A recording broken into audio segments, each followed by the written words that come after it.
Hello guys, welcome back to Mallu പാസിയോ. ഞാനിപ്പോൾ നമ്മളെ കക്കാടമ്പയിൽ ആരും വല്ലാണ്ട് അറിയപ്പെടാതെ പോയ ഒരു റിസോർട്ടിലാണ് കേട്ടോ. ഈ റിസോർട്ടിൻ്റെ മെയിൻ പ്രത്യേകത എന്ന് പറഞ്ഞാൽ ഒരു കിടിലം ഒരു ഫോറസ്റ്റ് ആംബിയൻസ്, അതുപോലെ തന്നെ ഒരു 10-12 ഏക്കറിൽ നിൽക്കുന്ന ഒരു കിടിലം പ്രോപ്പർട്ടി കൂടിയാണിത്. ഈ പ്രോപ്പർട്ടിൻ്റെ ഒരു വീഡിയോ ഒന്ന് കണ്ടു നോക്കിയാലോ.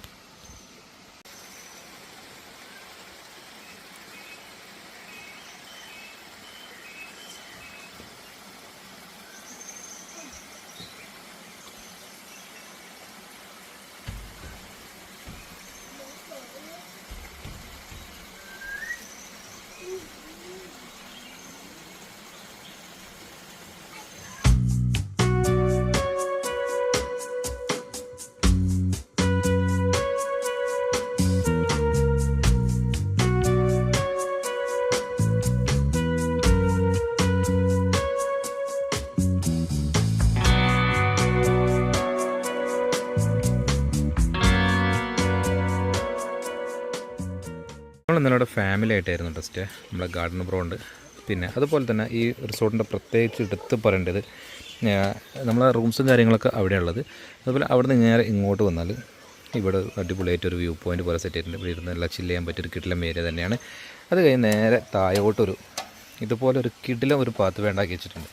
അതിന് താഴെ ഒരു ചെറിയൊരു വാട്ടർഫാൾസും പോകുന്നുണ്ട്. ഇപ്പോൾ മഴക്കാലം അല്ലാതെ കൊണ്ട് വെള്ളം കുറച്ച് കുറവാണ്. പക്ഷെ എന്നാൽ പോലും ഇതിൻ്റെ ഈ സൗണ്ടുകളൊക്കെ കേട്ടിട്ട് ഇവിടെ നിൽക്കുക എന്നുള്ളത് ഭയങ്കര ഒരു ഫീൽ തന്നെയാണ് കേട്ടോ. ഇതിൽ നേരെ അങ്ങോട്ട് പോയി കഴിഞ്ഞാൽ തന്നെ ഇവിടുത്തെ ഒരു നാച്ചുറൽ പോണ്ടുണ്ട്. അതായത് ഈ വാട്ടർഫാൾസിൽ നിന്ന് വരുന്ന വെള്ളം കൊണ്ട് തന്നെയാണ് അവരുടെ പോണ്ട് അതിലോട്ട് ഇതാക്കിയിട്ടുള്ളത്. നമുക്കത് കാണാം. ഞാൻ നേരത്തെ പറഞ്ഞിരുന്നു ഫോറസ്റ്റ് കൊണ്ട് ഒരു ഫോറസ്റ്റ് ആംബിയൻസ് എന്ന് പറഞ്ഞത്. അതുപോലെ തന്നെ പ്രകൃതിക്ക് ഇണങ്ങിയ രീതിയിലൊരു ചെറിയൊരു നാച്ചുറൽ കുളം, അതൊരു പോണ്ട് ഇവിടെ സെറ്റാക്കിയിട്ടുണ്ട്. അതുപോലെ അവിടെ വെള്ളം നേരെ ഇവിടെ ഇത് വരുന്ന ഈ വാട്ടർഫാൾസിൽ നിന്ന് ചെറിയ വാട്ടർഫാൾസാണ്, അതിൽ നിന്ന് വരുന്ന വെള്ളമാണ് നേരെ ഇതിലോട്ട് മാറ്റിയിട്ടുള്ളത്. അതുകൊണ്ട് തന്നെ നല്ല ശുദ്ധിയായിട്ടുള്ള വെള്ളമാണ്. നല്ല കിടിലം എന്താ പറയുക, നമുക്ക് ക്ലോറിനോ അങ്ങനത്തെ കാര്യങ്ങളല്ലാതെ നല്ല നാച്ചുറൽ വെള്ളമാണ് കേട്ടോ അതിലുള്ളത്. ഇവിടെ നിൽക്കുമ്പോൾ നിങ്ങൾക്ക് ഒരു വാട്ടർഫാൾസ് നല്ല കിടിലം സൗണ്ട് നിങ്ങൾക്ക് ഫീൽ ചെയ്യുന്നുണ്ടാവും. അതുപോലെ തന്നെ ഈ പ്രോപ്പർട്ടി കുറച്ച് കാലമായിട്ട് അടച്ചിട്ടിരുന്ന പ്രോപ്പർട്ടിയാണ്. ഇപ്പോൾ വീണ്ടും റീഓപ്പൺ ചെയ്തതാണ്. റൂംസും കാര്യങ്ങളെല്ലാം അടിപൊളിയാണ്, ഒരു രക്ഷയില്ല. പിന്നെ അപ്പോൾ ഞാൻ റൂംസിൻ്റെയും ഈ പരിസരത്തെ ആംബിയൻസും എല്ലാം കൂടി ഒരുമിച്ചുള്ള ഒരു ഡ്രോൺ വിഷ്വൽസും നിങ്ങളൊന്ന് കണ്ടു നോക്കി. എന്നിട്ട് ബാക്കി ഡീറ്റെയിൽസ് ഞാൻ പറയാം.